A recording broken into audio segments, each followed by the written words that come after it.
Hey everybody, welcome back to Truth Unchained Ministries. My name is Tony Phillips, and this is where we help you study the Bible for yourself.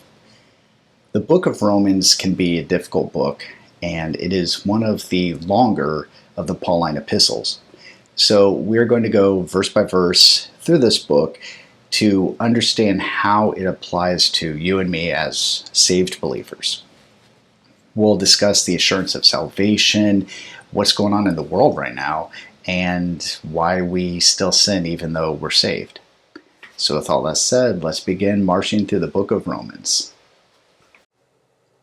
Paul, a servant of Jesus Christ, called to be an apostle, separated unto the gospel of God, which he had promised afore by his prophets in the Holy Scriptures. Paul is not the only believer called to be separated. He tells us in 2 Thessalonians 2:13 that Christians are chosen through sanctification. And he also tells us in 1 Thessalonians 4:3 that the will of God is our sanctification. Sanctification is a term that simply means separated from the world. It's a holy separation. We're called to be different. Concerning his Son Jesus Christ our Lord, which was made of the seed of David according to the flesh, and declared to be the Son of God with power, according to the Spirit of holiness, by the resurrection from the dead. This right here is one of the pillars of our faith. You see, Jesus Christ is God, manifest in the flesh, 1 Timothy 3:16, and he conquered death. The gospel message, which is found in 1 Corinthians 15:1-4, tells us that Christ died for our sins, he was buried and rose again on the third day. That same chapter, 1 Corinthians 15, verses 12-19, tells us that if Christ didn't rise from the dead, then our faith is pointless, and we are still dead in our sins. By whom we have received grace and apostleship for obedience to the faith among all nations for his name, among whom are ye also the called of Jesus Christ. To all that be in Rome, beloved of God, called to be saints, grace to you and peace from God our Father and the Lord Jesus Christ. We can see in verse 6 that Paul was not the only person called. Never take a single verse by itself. Look at the surrounding verses and look at other parts of the Bible. 2 Timothy 2:15, which is the life verse for myself, it's the main message of this ministry, tells us to study the Bible and to rightly divide. Studying takes time. It involves work, it involves effort, it involves prayer and memorization and investigating. In that passage we just looked at, verse 7 is an anti-Catholic verse. You see, every single Christian is a saint. Sainthood is not something that the Catholic Church can bestow upon a person. If you look at how Paul addresses believers at the beginning of his epistles, he begins by calling them saints. You and I are saints. The moment you are saved, you are a saint. First, I thank my God through Jesus Christ for you all, that your faith is spoken of throughout the whole world. Gratitude is something that should be ingrained into every Christian. 1 Thessalonians 5:18 tells us to give thanks for everything, for that is the will of God. And all too often, we forget that, sadly. For God is my witness, whom I share with my spirit in the gospel of his Son, that without ceasing I make mention of you always in my prayers, making request, if by any means now at length I might have a prosperous journey by the will of God to come unto you, for I long to see you, that I may impart unto you some spiritual gift, to the end ye may be established. Prayer is also something that should be a foundation in every Christian's life. Prayer is the ultimate form of trust. Yes, prayer is talking to God, but when you break it down, prayer is telling God that only he can do something, only he can provide. Prayer is your chance to be open with God and tell him things that either you're ashamed to or don't know how to tell anybody else. Prayer is the way we speak to God and restore any sort of damage we've done to our fellowship with Him and ask for forgiveness. That is, that I may be comforted together with you by the mutual faith both of you and me. Now I would not have you ignorant, brethren, that oftentimes I purposed to come unto you, but was let hitherto, that I might have some fruit among you also, even as among other Gentiles. Something to notice here is that fellowship is vital to the mental health of every Christian. No person was designed to be alone. We need each other for comfort. Comfort not just when we need it physically and mentally, but there's comfort in laughter, just enjoying each other's company, hanging out with your friends. There's a comfort in that. Even if you're not stressed out, it is still necessary and we need it. We are to spend time with other believers. I am debtor both to the Greeks and to the barbarians, both to the wise and to the unwise. So as much as in me is, I am ready to preach the gospel to you that are at Rome also. Paul said in Philippians 2:3 that we are to esteem others as better than ourselves. This has come from a man that was a polyglot. He spoke at least 4 languages. He spoke Hebrew, he spoke Aramaic, he spoke Greek, which was the common language of the day, and he spoke Latin, the main language of Rome. He was a Pharisee as well, and this is a man that learned from both the wise and the unwise, the learned and the unlearned. But notice in this passage that the context is witnessing.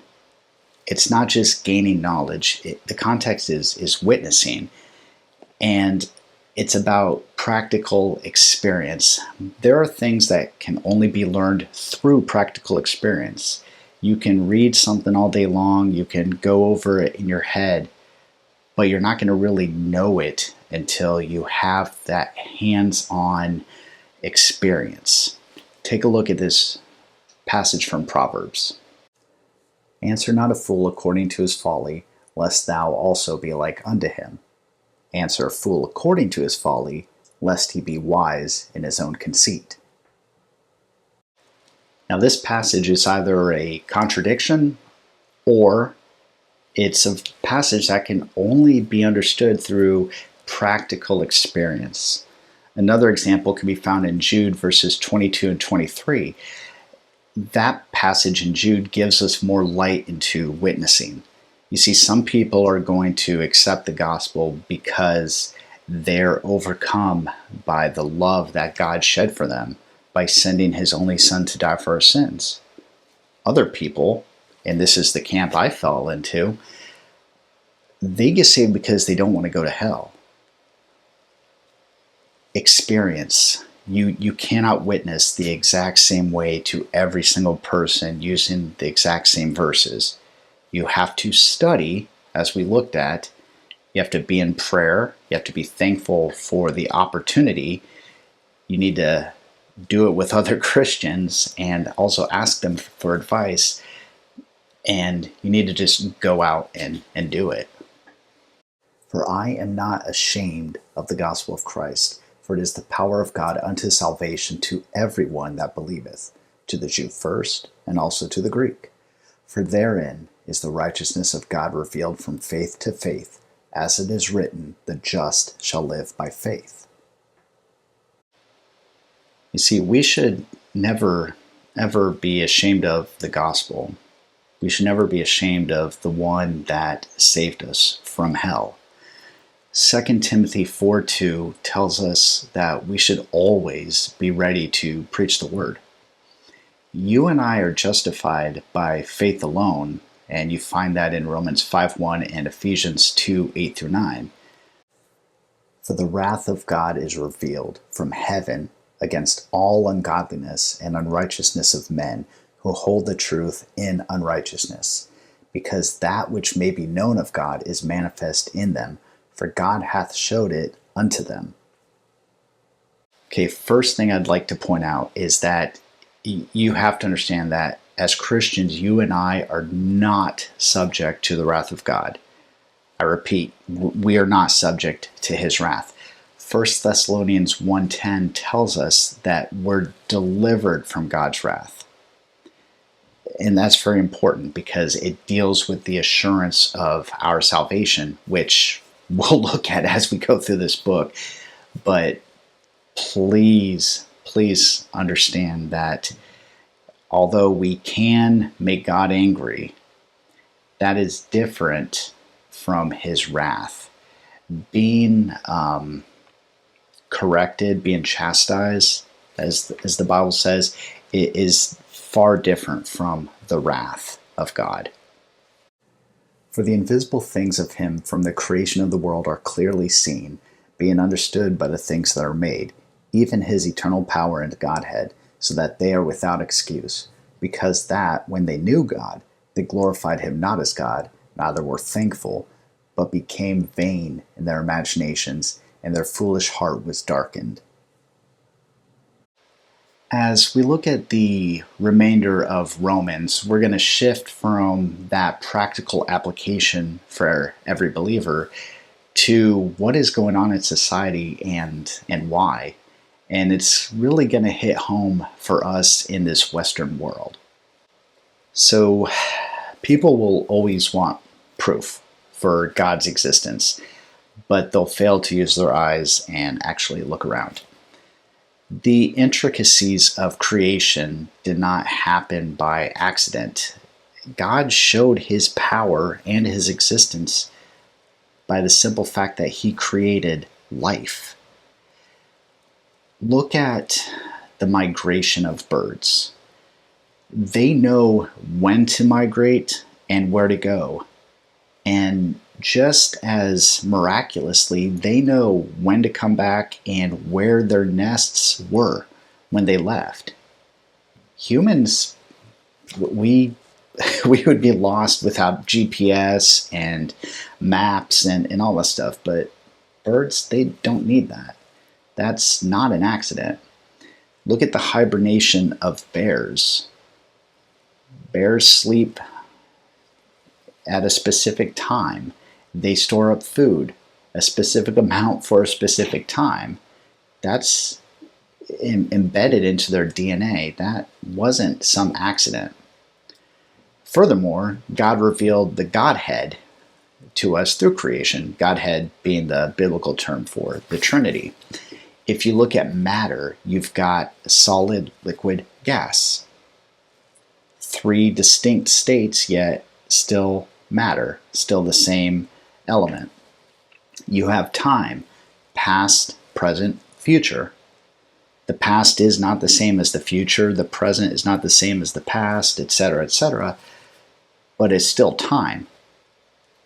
That is God. When he created everything, he gave us an example of the Godhead. God the Father, God the Son, God the Holy Spirit. And they are distinct, but they are not the same, but they are one God.